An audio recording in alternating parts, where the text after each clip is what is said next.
Señoras y señores, bienvenidos a la Radio Gulag con José Gijaro.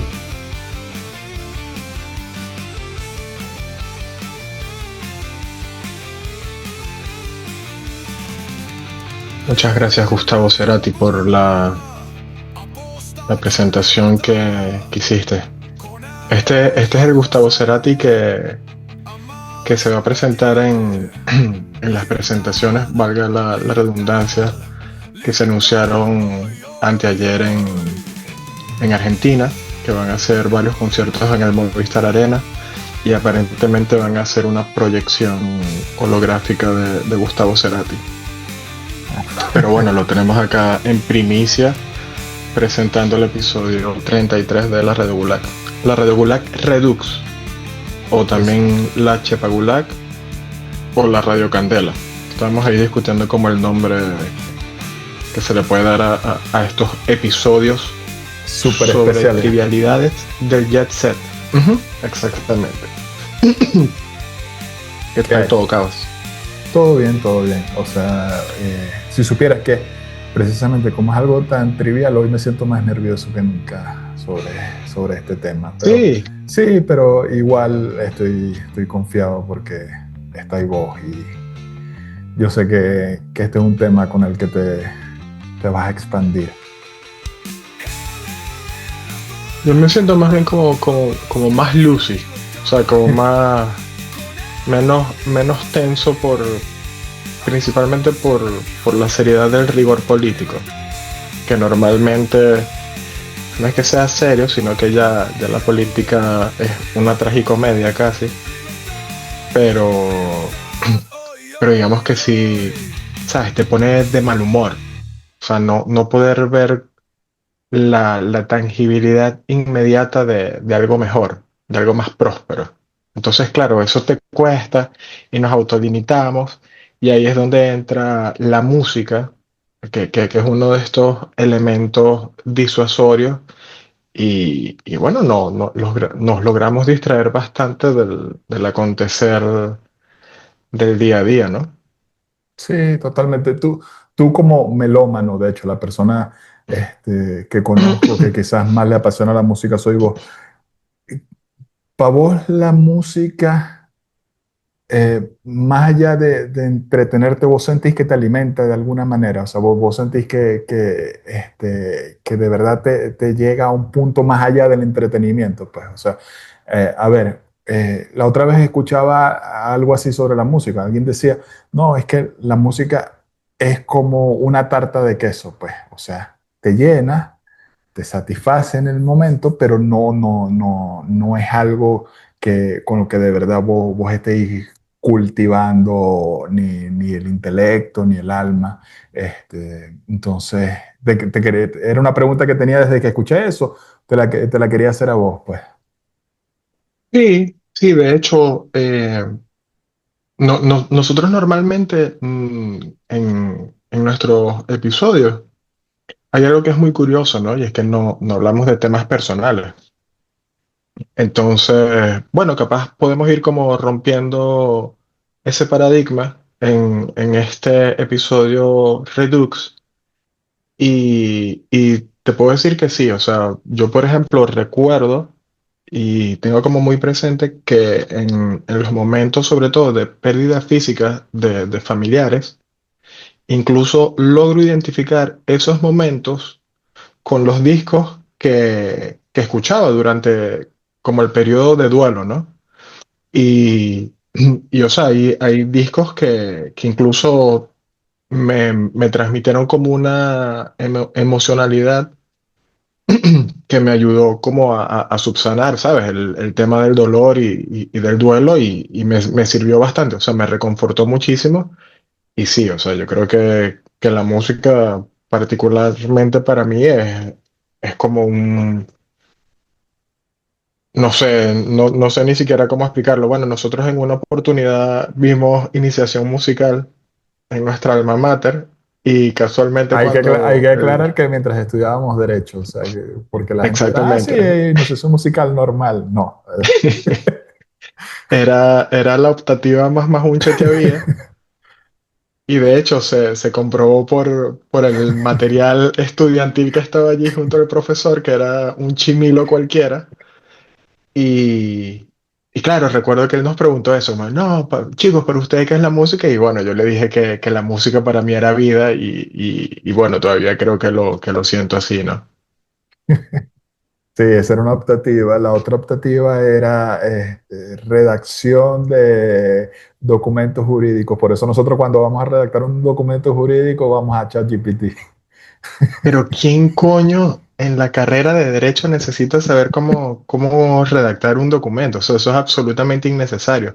Mientras que, sabes, el tema de una serenata, ese grupo de desadaptados que estamos en esa clase, porque de verdad que éramos como, Marico, ¿sabes? Los de que, derecho, la sección de derecho nada más éramos nosotros tres. claro, De una sí. sección de 40 alumnos, 37 se fueron a ver cómo redactar documentos jurídicos y nosotros nos fuimos a iniciación musical. Qué innecesario, de verdad. Bueno, quizás los otros 37 ahorita son escribientes en un tribunal. ¿Y de qué le sirvió? O sea, para una vida mísera dentro de la institución del aparato jurisdiccional venezolano, de verdad que decepcionante. Aquí estamos nosotros, trovadores de plaza, viviendo nuestra pasión. A ti te va muy bien con eso. Sí, totalmente, totalmente. Yo tengo que confesar que a mí también la música, quizás hoy en día no tanto como durante mi adolescencia y la temprana juventud, pues, o sea, donde yo sentía que era eso, pues, o sea, que todo lo que hacía tenía que ver con la música, pues, incluso como buen adolescente rebelde, o sea, yo sentía que incluso mi manera de vestir, mi manera de comportarme estaba influenciado por rockstars y ese tipo de cosas, ¿no?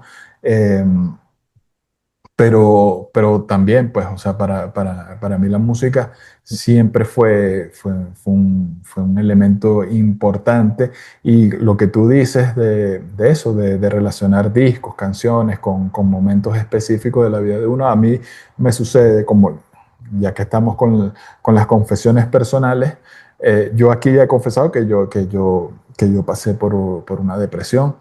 Y parte de las estrategias que me daba mi psicóloga era lo que ella llama anclaje, que es, a ver, un, eh, un movimiento físico o algo en particular. En este caso era pellizcarme entre el dedo pulgar y el dedo índice mientras escuchaba la canción que más me gustaba, pues. Entonces, cuando me sentía mal, volví a hacer ese movimiento, volví a hacer ese pellizco y eso me transportaba a esa canción que me hacía sentir mejor, pues, o sea, que creo recordar que era Present tense, de Present Pearl Tense, Jam. Present Tense de Pearl Jam, correcto, correcto. Ah, no me acordaba que había hecho esa confesión. Ya está confesada, pues. Sí, Pero, pero sí, también que bueno, quizás nosotros logramos identificarnos tanto y, con la música, ¿no? Y todos los aspectos vinculados a ella, como decías tú, el del rockstar, el tema del consumo, no solamente de los discos, sino también de, de- de los elementos estéticos, ¿no? Y claro, la influencia que en nuestra juventud, no es que no seamos jóvenes, pero en nuestra niñez, preadolescencia, adolescencia, posadolescencia, representaron sobre todo el tema de los canales de televisión dedicados a la música. Por ejemplo, cuando MTV presentaba música, Much Music, VH1, Telehit, incluso, no sé, para los más pachangosos, Telehit. Y claro, era un compendio aparte que bueno, digamos que te permitía desarrollar tu personalidad dentro del nicho social donde te movieses, porque, por ejemplo, recuerdo que MTV tenía como lo más grasa y nata, que era el programa de 120 minutos, que era como lo más pesado, y claro, o sea, yo recuerdo que yo con amigos grabamos los videos de allí, violando obviamente los derechos de autor. También estaba Raizónica, que se especializaba, bueno, su área de programación eran los videos de rock latinoamericano. Y bueno, de verdad que esto también formó a varias generaciones, ¿no? O sea, a mí Re- me gusta mucho hablar con personas de nuestro rango de edad y se suele compartir eso. O sea, por ejemplo, pasa muchísimo cuando suena una canción del disco de Millennium de los Backstreet Boys, que seas el metalero más heavy o el salsero más salsero, todo el mundo se sabe casi que ese disco de punta a punta, ¿no? Y así pasa con cualquier cantidad de álbumes. Sí, y eso, lo que tú dices, me identifico totalmente. Pues, o sea, yo recuerdo esa época de adolescencia con MTV. Yo recuerdo algo más pesado incluso que 120 minutos. Recuerdo Headbangers a la 1 de la madrugada de jueves para viernes. Llegaba todos los viernes reventado al colegio por ponerme a ver Headbangers. Y Ray Sónica, pero a ver, había otro programa en MTV que se dedicaba a las bandas en español, al rock en español, ¿no? No me acuerdo el nombre del programa, me acuerdo de los VJ, me acuerdo de Gonzalo, el mexicano, y después de Gonzalo llegó Leandro, el argentino. Marico, Ok. pero no me acuerdo cómo se llamaba el programa. Me acuerdo que con ese programa descubrí bandas como Todos Tus Muertos, bandas que generalmente no sonaban en la radio en Venezuela. Pues, pero sí, definitivamente para mí en TV marcó ese contacto con la música que generalmente no sonaba en las emisoras en Venezuela. Pues, o sea, en algún momento llegaron, por lo menos en Maracaibo, donde crecí, llegaron a salir programas de radio, pero te estoy hablando a las 11 de la noche, ese tipo de cosas, y ni siquiera eran programas de radio dedicados al rock en español o al rock en general, sino que recuerdo uno que era sobre páginas de internet, pues, o sea, donde te daban páginas de internet en esos tiempos, o sea, finales de los 90 te decía, no, o sea, si quieres, no sé, trucos de videojuegos, métete en esta página de internet. Y la música que ponían entre secciones, cuando el locutor hablaba, era música así de ese tipo, pues, o sea, que si Zapato 3 Sentimiento Muerto, Tomates Fritos, todas esas cosas. Pero no había, en realidad, eh, radio que se dedicara al rock y mucho menos al rock en español, pues. Y también que era como en un principio, o sea, a principios de los 90 era muy difícil conseguir ciertos discos.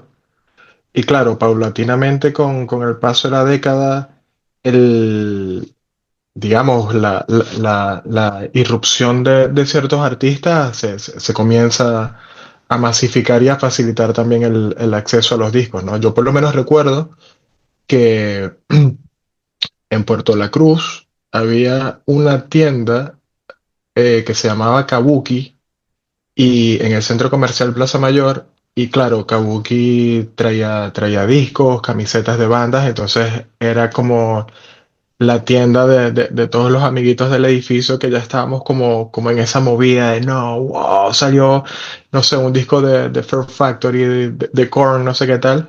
Y claro, estaban los papás sufriendo porque tenías a los coñitos, a todos los coñitos ahora en este pensamiento de grupo, de masa, influenciados por la matraca de estos conjuntos, como le decía mi papá, gringos, que ellos no entendían qué coño estaba pasando, ¿no?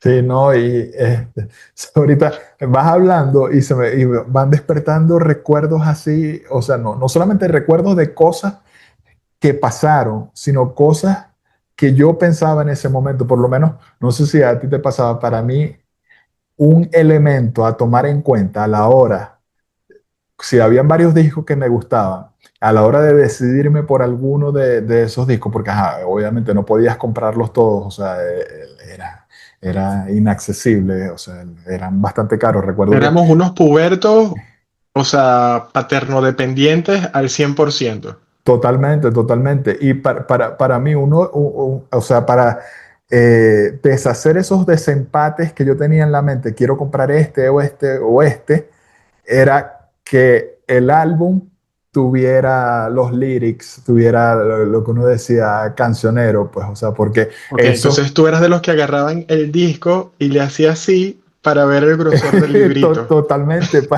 para sentir el peso del librito, pues, o sea, porque, ajá, o sea, te estoy hablando de tiempos en que uno no tenía acceso al internet de la forma masiva que se tiene hoy en día, que tú puedes buscar una letra, este, cuando te dé la gana, pues, y entonces eso hacía que le sacaras más provecho al disco, pues, o sea, porque podías escucharla, cantarla e incluso entenderla mejor, pues, y eso se me había borrado por completo de la cabeza, esa manera de deshacer los desempates a la hora de decidir qué disco comprar. Y lo que dices de ser paterno dependientes también, me acuerdo.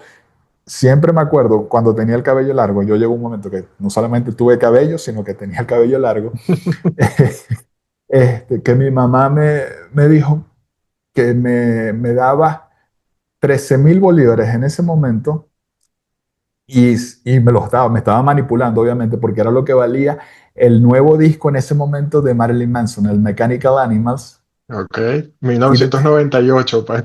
al- de algo así, 1997, por ahí.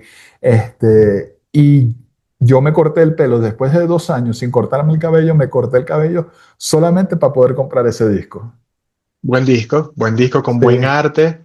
Si te compraste el de la cajita azul, recuerdo incluso que el librito traía varias impresiones que, que eran en color rojo y con amarillo y verde.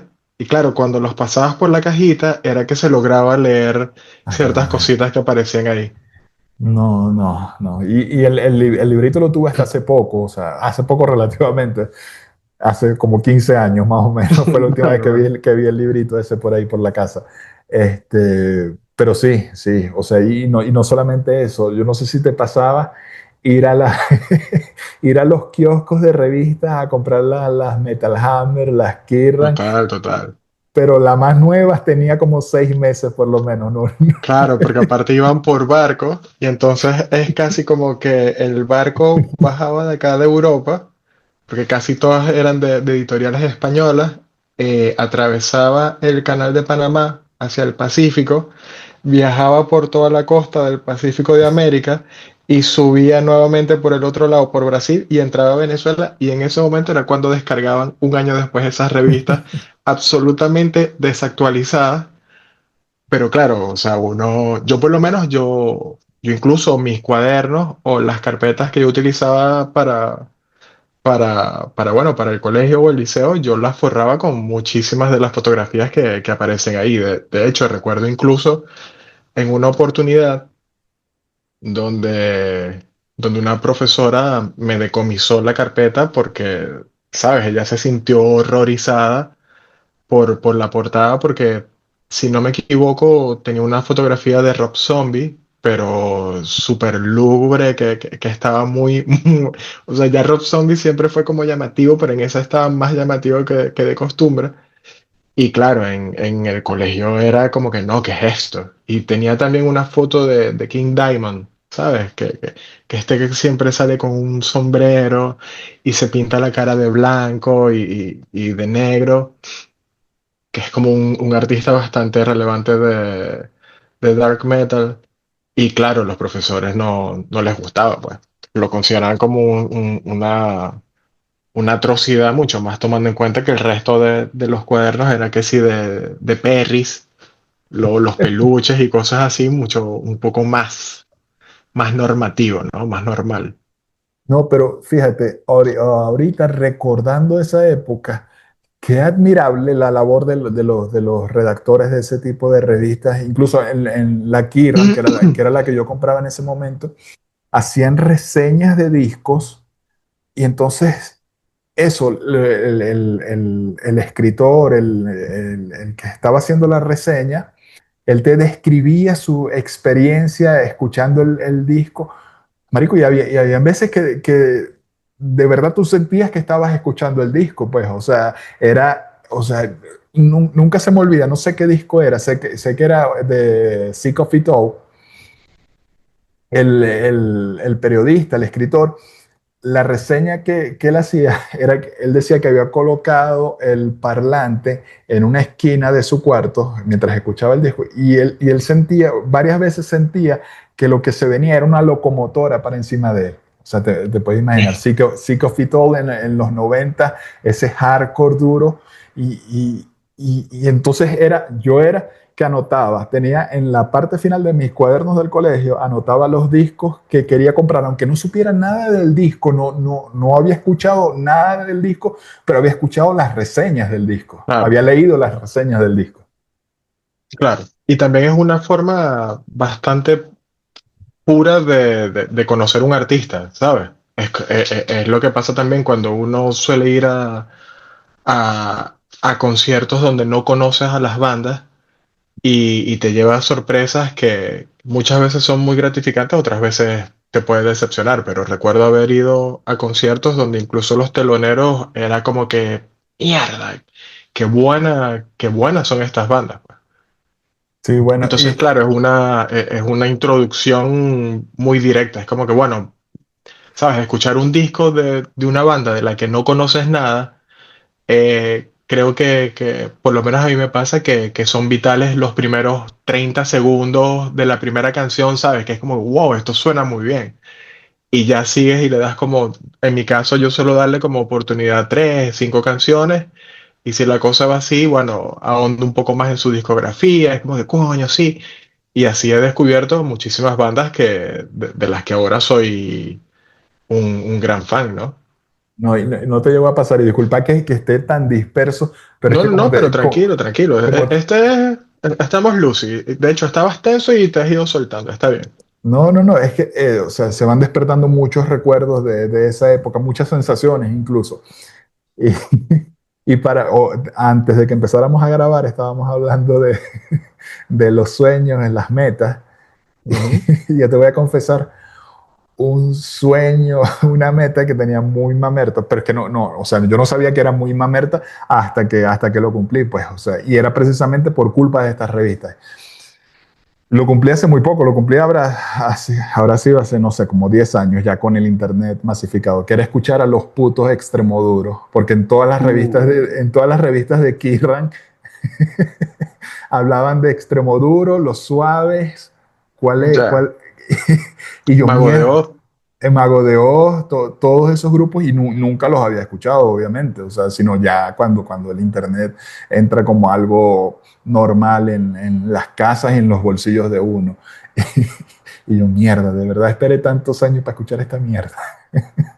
Claro, porque es que aparte, por ser revistas españolas, Española. principalmente abordaban esto y habían como migajas de bandas anglosajonas, británicas, no sé qué tal. Pero sí, el fuerte eran bandas de acá que...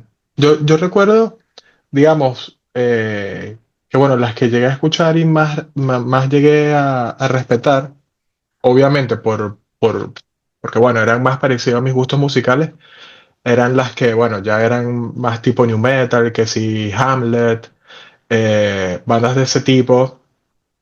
Recuerdo que había una que se llamaba Second Silence, que era como una banda de screamo, pero bueno, sí, esas bandas clásicas, aparte bueno, yo acá tengo un amigo, no sé si de casualidad va a ver este episodio a Toto, pero nosotros incluso hemos tenido unas profundas disertaciones sobre cómo el rock español siempre se hace con las mismas tres voces, ¿sabes? Está la voz del Ponqueto, que puede ser la de Baristo, el de la Polla Records. La Polla Está Records. la voz clásica bumburiana. y sabes, tienes la voz esta un poco más ronca del rockero fumador que bueno, no sé, básicamente aquí este tono de voz se puede mover entre géneros, desde el hip hop, no sé, con Nach, hasta los suaves y cualquier cantidad de bandas de estas de rock clásico.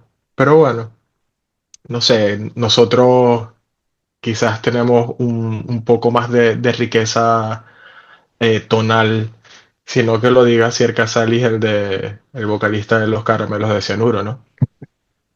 No, y Horacio es un clásico a nivel vocal.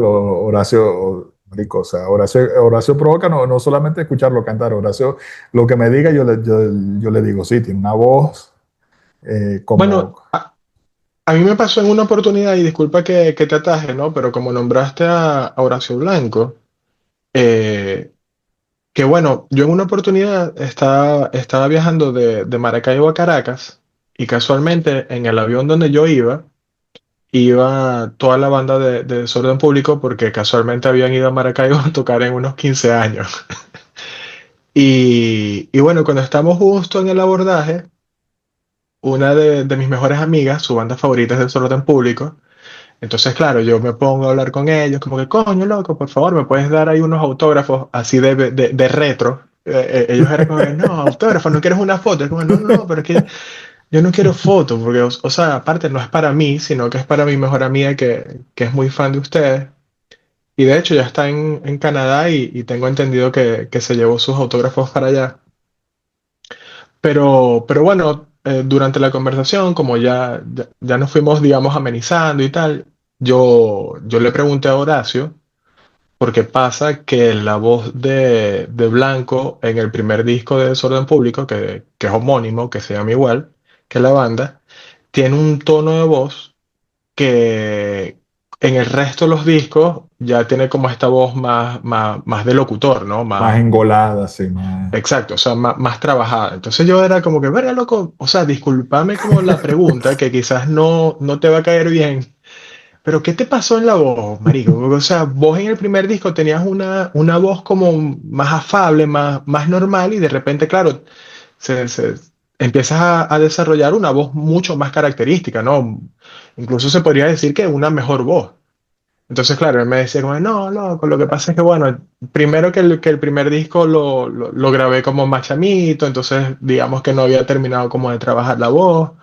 Lo otro es que no estaba como completamente decidido si iba a ser el vocalista o no, entonces había sido como medio improvisado su rol allí en la banda, y bueno, después profundizó más como en el tema de trabajar las cuerdas vocales, según lo que me contó al menos en ese momento, ¿no? Pero sí, o sea, creo que a nivel de identidad vocal, el rock venezolano, la música venezolana en general, de verdad que es bastante rica en en esa identidad de sonido, ¿no? Creo Sí, que para cualquier venezolano escuchar, digamos, a Oscar de León haciendo, por ejemplo, una colaboración no sé, de bachata o reggaetón, incluso logras identificar rápidamente que es el sonero mayor, ¿no? Que es sí, Oscar, totalmente. igual que Totalmente. Asier. Pero incluso, o sea, bandas en las que quizás el vocalista no se destaca por la potencia, como Zapato 3, tú reconoces la voz de Segura también donde sea, pues, o sea, si tienen una identidad bien definida, o sea, no es como tú dices en el caso de España, que son solamente tres voces, o sea, de verdad creo que sí, efectivamente, o sea, la riqueza, por lo menos, y no solamente a nivel vocal, yo creo que también a nivel de estilos, yo creo que Venezuela, aunque, a ver, no sea la música que más vende, no sea ni remotamente la música que se presenta en los escenarios mainstream, pero yo creo que sí hay una cultura rica, por lo menos mientras la gente crece, o por lo menos antes, cuando la gente, los chamos podían comprar instrumentos y ese tipo de cosas, creo que sí había esa diversidad y sí había una escena bien, pues, o sea, yo creo que todos en algún momento llegamos a ir a algún toque teniendo 15, 16 años de una banda, de algunos amigos, siempre hubo eso. Obviamente, hoy por las circunstancias, que no vamos a hablar hoy de política, eso ha cambiado, pues, o sea, A ver, ahora, ya que digamos que ahora estamos entrando como al eje que nos congregó sobre este temario menos formal, ¿no? Pero bajo tus consideraciones, ¿qué crees tú que es lo que le pasa a la industria musical venezolana? Principalmente, obviamente, en estos géneros alternativos que digamos que son los que, bueno, nosotros escuchamos principalmente. Pues, obviamente, hablar de Guaco primero, que no nos gusta, que tenemos unos cuentos bien candentes sobre Guaco. Este, pero ¿qué crees tú que pasa allí? O sea, porque lo que vos acabáis de decir me parece sumamente acertado, ¿no? O sea, a nivel de bandas, Venezuela tiene una calidad increíble, básicamente que en cualquier género, ¿no? O sea, de hecho, a ver, en mi top 10 que bueno, yo siempre estoy hablando como de mis tops y un día yo prometo que voy a dar el top 100 pormenorizado, pero en mi top 10 de bandas vos me preferidas. habéis nombrado por lo menos 1500 bandas que me dice que están en tu top 100. Exacto, pero es que el top 100 es rotativo, pero el top 10 suele ser como más fijo, es mucho más complicado llegar ahí. Pero, pero coño, ahí está, por ejemplo, Sentimiento Muerto, que es para mí una banda espectacular, y está Apatía No también, una banda de anarcopunk que, bueno, de hecho tuvo una carrera muy, muy, muy prominente. Pero bueno, también la forma de ellos de hacer las cosas, ¿no? El tema del do it yourself, la filosofía narcopunk, y bueno, fue una banda que logró girar por muchas partes del planeta. Es muy, o sea, dentro del mundo de la narcopunk, es muy grande, por ejemplo, en Japón, en Francia, en Alemania, pero sabes, en Venezuela hablar de Apatía No hoy en día es hablar, un saludo a Johnny, por cierto, su bajista. eh, ¿Sabes? Hablar de Apatía No es una banda de culto de un nicho muy cerrado de estos ponquetos que parten botellas y se caen a coñazo y andan apuñaleando gente por la calle. Pero nuevamente, ¿qué es lo que bajo tu visión ha sido el ancla del rock venezolano o de la música alternativa venezolana? Uy, yo creo que, a ver, desde mi perspectiva, yo creo que es que la sociedad venezolana siempre ha sido muy conservadora de alguna manera y con ese, eh, a ver, miedo, no sé si llamarlo así, si llamarlo miedo, pero sí esa mirada de recelo a lo que no es lo normal, pues lo normal según esos estándares, pues porque yo recuerdo que eso, cuando uno es adolescente y te dejas crecer el cabello y no escuchas guaco, no estás escuchando a Oscar de León, que ojo, me encanta Oscar de León, me encanta la salsa, y otro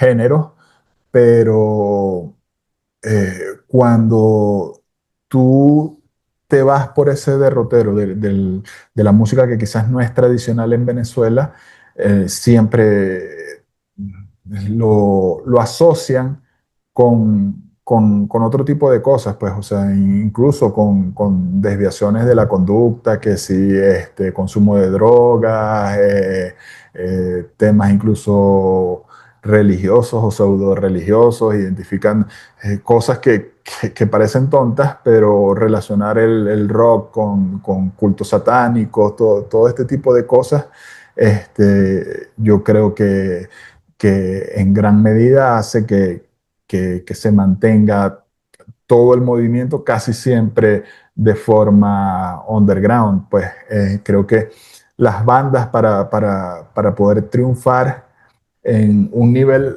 más alto en Venezuela sí tienen que hacer eso que uno termina llamando venderse, pues, o sea, muy difícil que una banda de rock o de música alternativa en Venezuela llegara a lo que en esos tiempos eran los grandes medios de comunicación, pues. Eh, y además, una vez llegada la revolución bolivariana de Venezuela, eso se terminó de estrechar aún más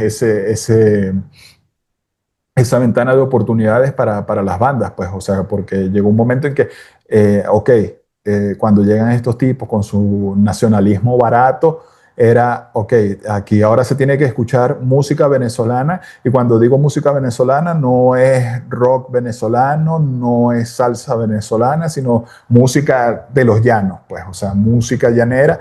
Todo lo demás, así se hiciera en Venezuela, no era música venezolana. Obviamente eso no contribuye, ¿no? a que de alguna manera los grupos, el movimiento como tal termine despegando, y veíamos muchas bandas buenísimas que llegaban a tener quizás un éxito en la radio y después se desaparecían. Siempre me acuerdo en Maracaibo de Circo Volcano, pues que apareció, Claro. sonó muy bien y después no se volvió a saber más nada de ellos. Incluso bandas legendarias como Zapato 3 hoy creo que andan de gira, su última gira, algo así, pero los tipos no son las típicas estrellas de rock, pues son tipos que tienen otros trabajos como mercadólogos en agencias de publicidad, o sea, no son rockstars dedicados al 100%, pues porque no es rentable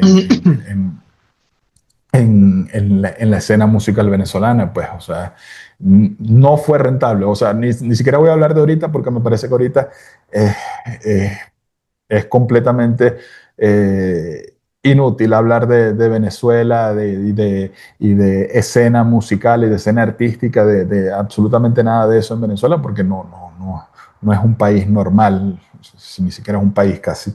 Entonces, pero sí, yo creo que más que todo tiene que ver con lo conservadora y lo cerrada que es la sociedad venezolana ante ese tipo de géneros que se salen de lo común, pues, o sea, de lo establecido, o sea, recuerdos, no sé si a ti te pasaba que cuando niño y alguien se enteraba que estabas escuchando rock o que eso era lo que te gustaba, una de las cosas que te decían es, pero es que eso no se baila, con eso no vas a conseguir coñitas, ¿cómo bailáis con una coñita si con esa música? Entonces era como que, mierda, o sea, esa no es la única manera de disfrutar la música, pues. Eh, pero creo que tenía que ver con eso, pues con que hay una manera predeterminada y establecida de disfrutar la música y de relacionarla con ciertas cosas que una vez se salía de eso, la gente sencillamente lo rechazaba, pues. Bueno, yo creo, personalmente me parece que si bien se le ha complicado un poco la cosa a la escena rock dentro de sus subgéneros, ¿no?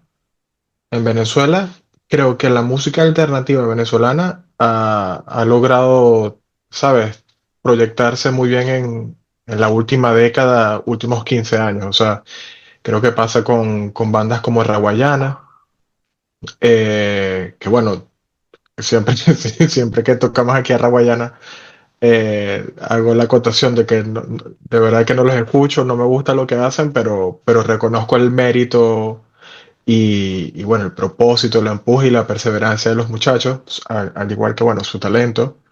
Ahorita está Danny Ocean también, Acapella, cualquier cantidad de traperos, Big Soto, todos estos chamos que eran de los chamitos locos. Entonces creo que también eso habría como que separarlo de la escena rock, porque yo personalmente o sea, soy de la opinión de que la escena rock en Venezuela eh, ha tenido el desarrollo tan precario que ha tenido precisamente por la falta de apoyos más bien del público.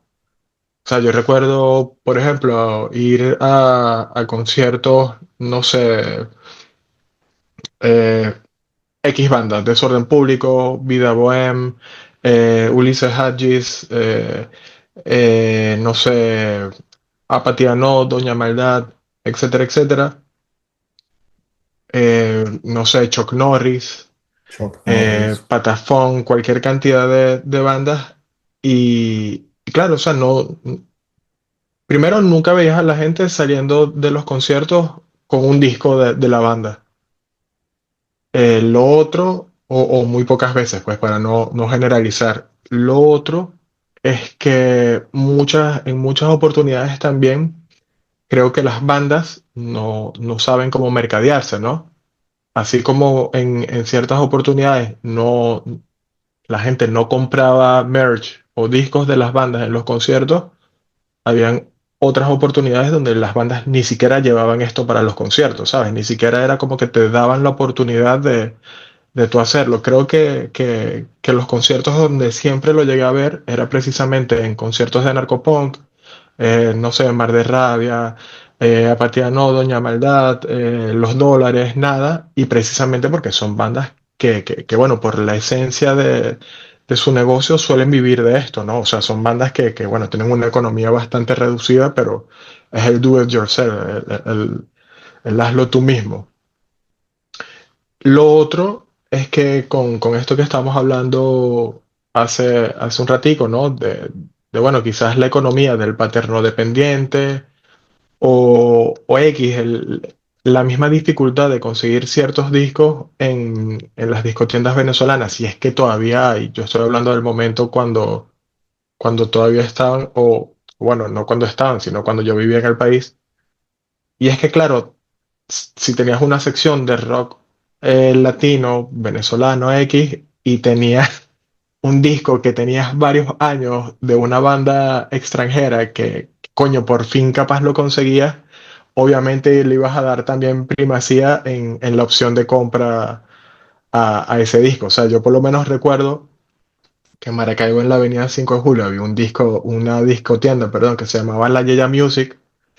Y, o sea, no sé, cuando salió el disco de Antics de Interpol, yo estuve como 3 meses yendo todos los fines de semana a la discotienda a ver si llegaba el disco, ¿no? Y era como que, coño, pero lo puedes pedir, o sea, ¿qué tal?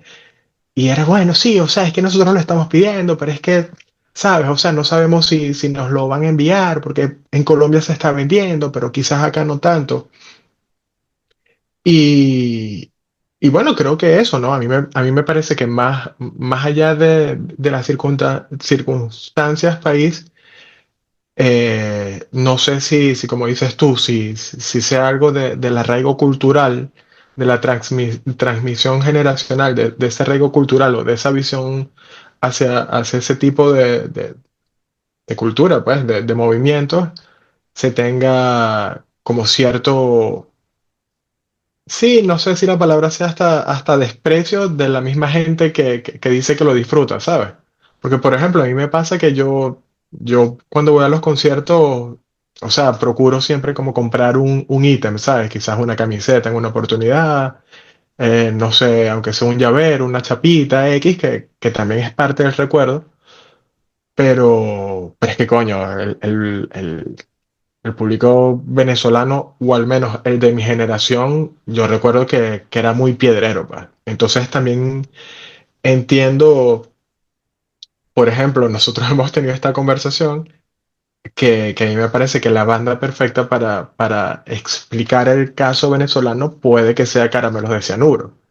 Entonces, claro, Caramelos de Cianuro tiene como muy bien identificada, o los fans de Caramelos de Cianuro están muy bien autoidentificados entre los de, bueno, nosotros somos de la etapa punk de Caramelos de Cianuro, que es el cuentos de la abuela y el Harakiri Aquel City, City, claro. y los que vienen después de Miss Mujerzuela. Pero claro, quizás Caramelos de Cianuro es como que, coño, loco, es que a nosotros nos fue mejor con la versión post mi Mujerzuela, pues. O sea, que es cuando el pavito de la machito, no sé qué tal, ¿sabes? El que no escucha Metallica, el que no escucha, no sé, Dimmu Borgir, el que no está metido en este peo del rock, pero verga, compraba nuestros discos, iba Salían para el los sábado conciertos. sensacional. Exactamente, entonces iban a nuestros conciertos, que fíjate que los conciertos de Caramelos de Cianuro, por ejemplo, los últimos que recuerdo en el Hotel del Lago eran mesas, o sea, ya no es ni siquiera la gente parada, sino la gente en mesas sentada viéndolo con su servicio de whisky o sus vales de cerveza. Pero bueno, también entendieron el mercado y dijeron, verga, quizás el ponqueto de cresta es el coño que se salta a la cerca, porque a mí me pasó, o sea, yo llegué a ver precisamente, o sea, en estos conciertos de bandas muy pequeñas, que es como que, verga, loco, ellos necesitan que tú le pagues la entrada, y sabes, y la gente se estaba saltando las cercas para meterse a los conciertos, y es como, verga, es que por ahí no somos rentables, o sea, con esa gente no vamos a poder hacer nada.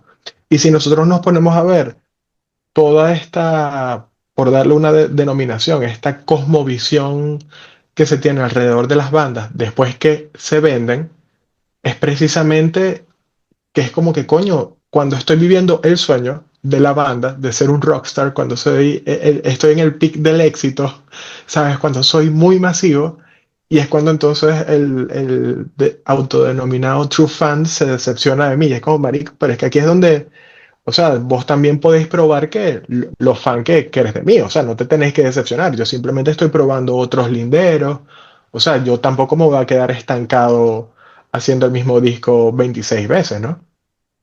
Sí, totalmente, ¿no? Y lo que tú dices es muy cierto, ¿no?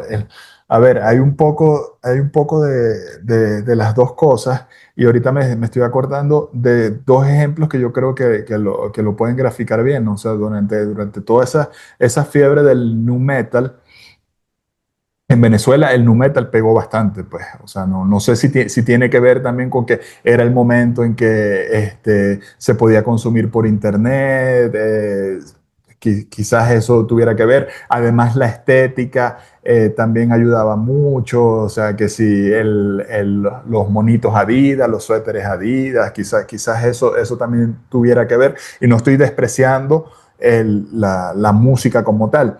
Solamente estoy tratando de buscarle una explicación porque ese movimiento sí y otros no.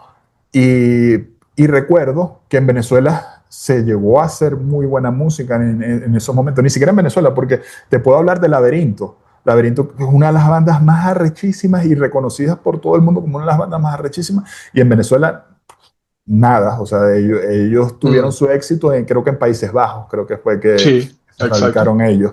Y dentro de Venezuela se quedaron bandas que sonaban bien para el género, pues Candy 66, Subsonus. Subsonus era una banda que a mí me gustaba muchísimo y así como tú que ibas a buscar estos discos, yo también pasé mucho tiempo buscando un disco de Subsonus y en ningún momento llegué a encontrar el disco de Subsonus y sencillamente desaparecieron. No sé qué fue de esa gente desde hace por lo menos, no sé, 20 años, no tengo idea, pues entonces, y también me acuerdo de una vez que sí, tú me contaste que fuiste al concierto de Nine Inch Nails en Caracas, creo que fuiste tú, y, o sea, no habían 200 personas, una verga así, pues, o sea, y es como que mierda, marico, o sea, Trent Reznor, Nine Inch Nails, o sea, y de verdad van a dejar el estadio vacío, o sea, es como que mierda, loco, o sea, no. Ya,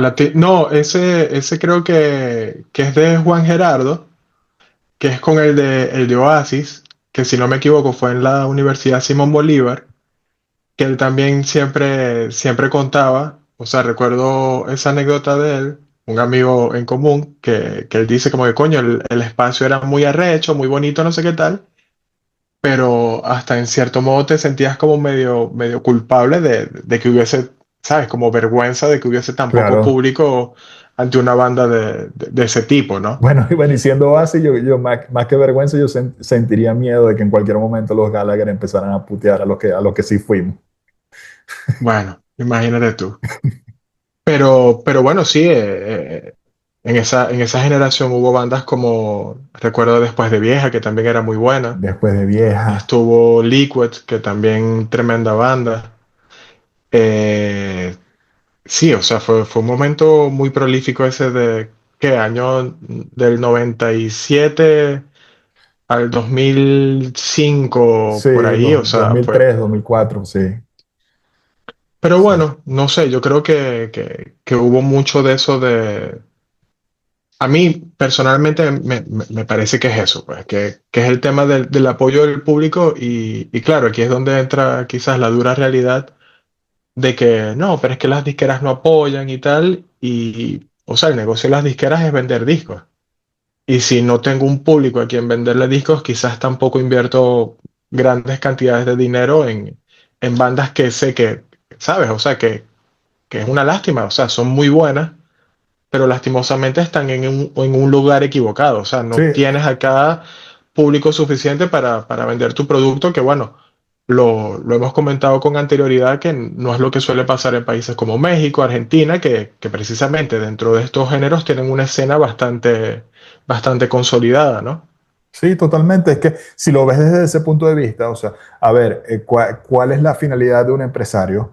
Capitalizar. La finalidad de un empresario es hacer dinero. Entonces, te lo pongo así. A ti te dicen, mira, te voy a dar esta disquera en Venezuela y entonces te pongo aquí sobre la mesa cuál de estas dos agrupaciones tú quieres vender aquí en Venezuela. ¿A cuál de las dos tú le quieres hacer un montón de discos para venderlos aquí en Venezuela? Solamente puedes escoger uno. Entonces te pongo, no sé, a Waco y a Sentimiento Muerto. ¿Cuál vas a elegir? O sea, si eres un empresario, es evidente, o sea, es lógico, o sea, porque esa es la finalidad del empresario, pues hacer dinero, que nos guste, no nos guste, pero es así, pues, o sea, el negocio es ese, el negocio es vender discos. Y si lamentándolo mucho, en Venezuela la gente no compra disco y como dices tú, incluso en toques de bandas pequeñas, la gente se quiere colar en vez de apoyar comprando la entrada, que como bien dices, necesitan que compres la entrada para mantenerse, pues, o sea, porque, o sea, si quieren vivir de eso, también de alguna manera tienen que capitalizar, pues, o sea, de alguna manera se tienen Claro, que vender. O sea, no quieres que se vendan presentándose en sábado sensacional, pero cuando tocan en una quinta, en un patio, te quieres colar y no quieres pagar la entrada. Entonces, marico, o sea, no hay manera. claro, claro. De hecho, hay un famoso concierto de The Casualties, la banda de punk, como en un callejón de México, donde precisamente tienen un encontronazo con un fan que ellos están tocando y el coño le está gritando al público improperios y no sé qué tal y llega un momento que es como, papi, no, ya va, o sea, para esta vaina, ven, o sea, no, dejen lo que pase, ajá, ¿qué es lo que pasa? No, que ustedes son unos putos vendidos, que ustedes vatos, que vienen para acá a tocar y entonces uno tiene que pagar entradas para entrar, para poder acceder a sus conciertos, ¿qué tal? Es como, marico, sí, pero es que el mundo real es así, pues, o sea, es como, loco, nosotros estamos del timbo al tamo por el planeta y los pasajes se pagan con dinero, pues, o sea, yo no puedo llegar a un aeropuerto a montarme en un avión si no compro un boleto y no lo voy a comprar trovando ahí en público, ¿no? Pero bueno, no sé, son estas utopías y estas disonancias que, bueno, que lastimosamente nosotros tenemos en todos los aspectos, en mayor o en menor medida. Yo por lo menos yo tengo esta idea muy arraigada de que Sentimiento Muerto no logró más a nivel de fama por la interferencia que tuvo Fito Páez en su sonido. O sea, a mí me parece que Fito Páez argentinizó demasiado su sonido. Y puede ser su experiencia, Puede ser que, bueno, Fito, es verdad, en ese momento era un músico con mucha más trayectoria que ellos, pero bueno, creo Pero que los Fito mercados son cambió, distintos. claro, pero creo que Fito cambió como el sonido de la banda, que Sentimiento Muerto, eh, hasta ese punto en los famosos cassettes, que eran con los que la gente se pasaba el material de ellos, coño, era distinto, pues, era distinto. Era el ritmo rico, como lo llamaban ellos, que era más Caribe. Con la interferencia de Fito se vuelve un sonido más pulcro, más producido. Pero Más argentino. sí, no, pero ahí también como banda uno puede entenderlos también, pues, o sea, porque, a ver, Fito Páez, independientemente de que nos guste o no nos guste, es un nombre que suena, pues, o sea, un nombre Claro, y que de alguna manera tenerlo en tu proyecto, como banda de rock. eh, eh, es algo a lo que no sé si aspirarías, pero sin duda es algo a lo que costaría mucho decirle que no. total, total, total. Aparte de que bueno, el tema de los productores es que los artistas siempre se quejan, ¿sabes? Primero a tiempo pasado. O sea, no es común como ver a las bandas o a los artistas quejándose durante el proceso de producción del disco, sino que es ya cuando tienes un resultado del disco. Y lo otro es que también muchas veces te quejas si interfiere mucho o si interfiere poco. Ajá. Entonces, claro, ahí me imagino que esta es una consideración personal de José David Muñoz, pues. Aquí estoy presentando mi opinión particular sobre el sonido de Sentimiento Muerto. Creo que también, o sea, con lo que dices tú, ¿no? Me imagino que Sentimiento Muerto en Argentina hubiese sido una banda con mucho más renombre de lo que bueno, lastimosamente le tocó en Venezuela con un mercado más reducido, ¿no? Sí, y es que yo creo que eso, pues, o sea, si comparas lo que, como dices tú, el sonido Caribe, se puede decir, con lo que suena en Argentina, yo creo que nosotros somos más directos, o sea, ellos son como más, no sé cómo llamarlos, metafísicos, más, no sé, flores incandescentes, fluorescentes, todo más psicodélico y quizás nosotros, y me atrevo a hablar por el gentilicio venezolano, quizás en este punto, quizás nos gustan las cosas más directos, pues, o sea, tanto en lírica como en la composición en general, pues. Sí, bueno, yo por ejemplo, te puedo decir que la mayoría de las canciones de Soda Stereo para mí son ininteligibles. O sea, no sé de qué coño estaba hablando y de hecho cuando terminemos el episodio de hoy, nos podemos quedar después en la Bueno, postcharla hablando con Gustavo a ver que nos explica un poquito sobre sus letras. no, y yo hago una encuesta aquí, que escriban en los comentarios si alguien sabe qué coño es un placar. El placar no es o sea, bueno, voy a dejar el comentario, no voy a decir qué coño es el placar, pero me voy a meter en los comentarios y voy a dejar un comentario sobre qué es el placar, porque creo que Sí, sí lo tengo más o menos claro. yo creo haberlo buscado en algún momento, pero eso, que recuerdo haberlo buscado en un diccionario o algo así, pues, o sea, pero ahorita si me preguntáis, no estoy seguro. O sea, creo, pero no estoy seguro. Bueno, igual alguno de los Gulagers lo va a poder eh, resolver entonces tu incógnita por ahí, por los comentarios. Cabas, yo creo que bueno, para haber sido primero el episodio 33, entonces claro, como la edad de Cristo, tratamos de hacer un viraje, una reducción de densidad, tratar de clarificar lo que es el centro, el core de nuestro podcast, que suele ser la política, Y bueno, vamos a hacer como algo más relajado para regalárselo al Señor y a la gente aparte. Yo creo que ha sido un regalo para nosotros. Yo hoy me he sentido que tengo una sonrisa de bobo, de oreja a oreja, recordando situaciones y sentimientos y emociones.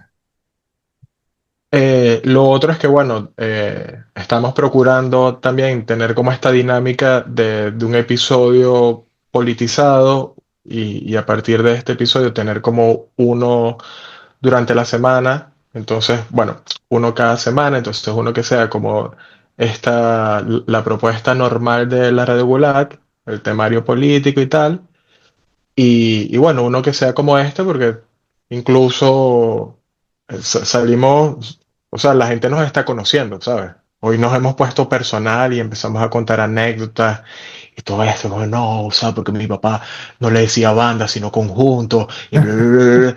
Entonces, bueno, evidentemente lo hemos disfrutado muchísimo, esperamos que la gente lo haya disfrutado y nada, le vamos como notificando esto. Y bueno, Cabas, para cerrar, hablaste de este disco que te costó tu melena, 13.000 bolívares, pero no sé si fue tu primer disco. ¿Cuál fue el primer disco que, que te regalaron o que tú compraste, pues? O sea, ¿cuál fue tu primer disco el que tú recuerdas que dices, maldición, mi primer disco fue?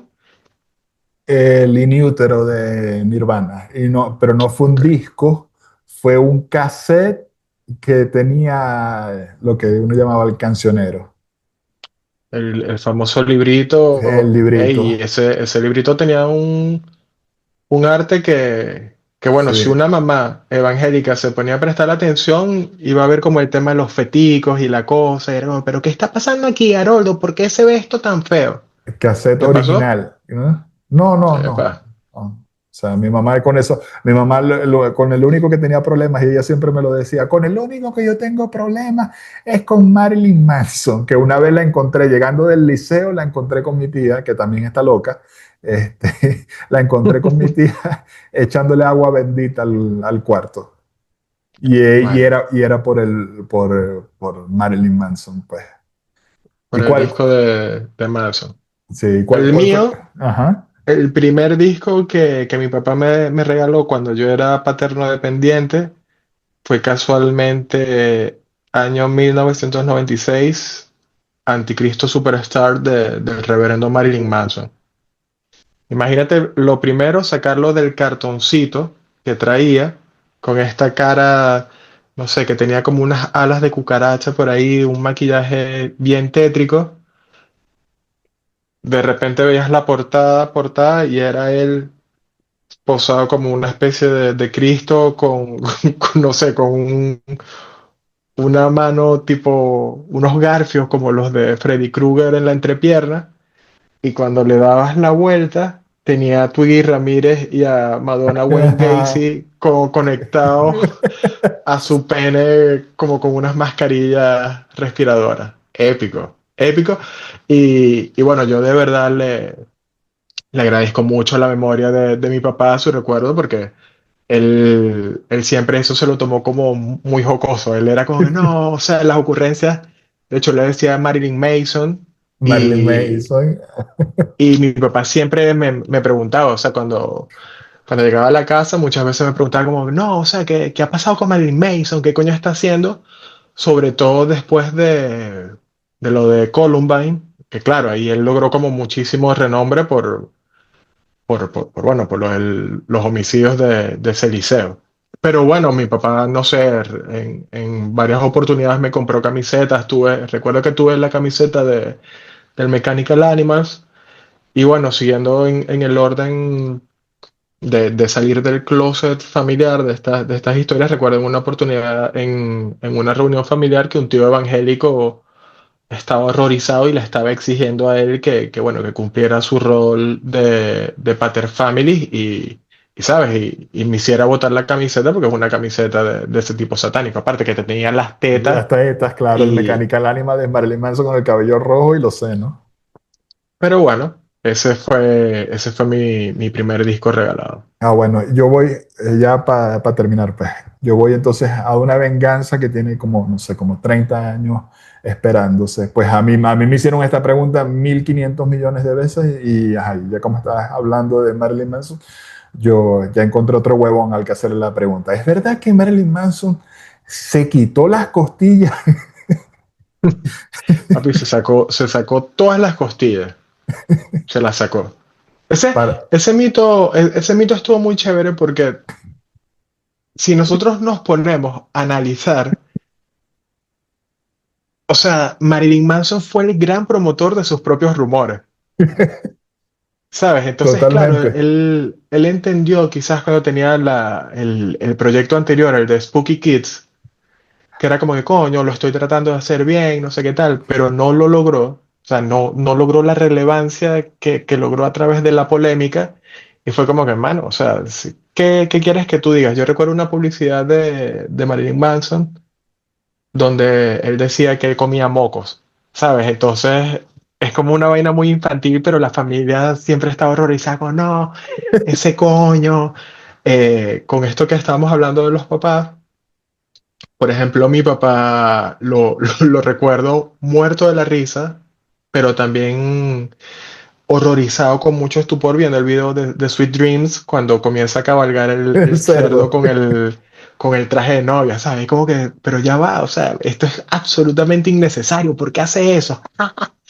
Y Y se reía su, igual, ¿no? y su Y presentación en los VMA del 97 con esas nalgas claro, claro. pálidas. Claro, claro, claro, claro. Total. De hecho, si no me equivoco, fue para cerrar. Yo recuerdo que Y para yo cerrar, madrugué para ver esos VMAs precisamente por el tema de que iba a estar Marilyn Manson y de hecho me pasa que cada cierto tiempo vuelvo a esa presentación a verla porque me parece que es una de las mejores presentaciones en vivo de Beautiful People. yo como casi todo lo que hemos hablado hoy lo tenía olvidado por completo hasta este momento que me volvió a hacer clic esa presentación. Bueno, ojalá la gente le haya hecho muchos clics a este episodio. Nos están conociendo poco a poco. No se vayan horrorizando o enamorando de estos personajes que bueno, que normalmente nosotros estamos hablando es de pura chusma, que bueno, que da Sí, mucho de qué hablar. y eso, Esta chusma, la chusma musical es mejor chusma, porque, ¿sabes? Por lo menos proyectan un arte, materializan sus ideas y bueno, nos dejan un legado en la humanidad. sí. Y ya, y ahora sí, para despedir, que empezamos hablando de qué tanto le llega la música a la gente, vamos a despedirnos con una frase de música, o sea, que refleja lo importante que puede llegar a ser la música y de cómo genera influencias en las personas.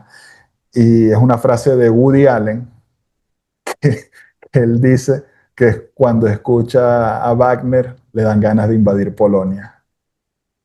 Bueno, se puede decir más fuerte, pero no más claro. Así que nada, hasta acá el episodio número 33 de la Red Gulag versión Redux. También la gente que nos ayuda a decidir si este formato lo llamamos la Chepa Gulag, la Radio Candela o la Radio Gulag Redux. Lo de Redux es en honor casualmente al disco que sacó Roger Waters de Dark Side of the Moon Redux. Si no lo han escuchado, bueno, es un disco del año pasado, escúchenlo. No lo he escuchado, no. Y Bueno, tienen a Roger Waters hablando como 20 minutos y reversionando el Dark Side of the Moon. Está bueno el disco. Es, así es bueno, pero bueno, Roger Waters.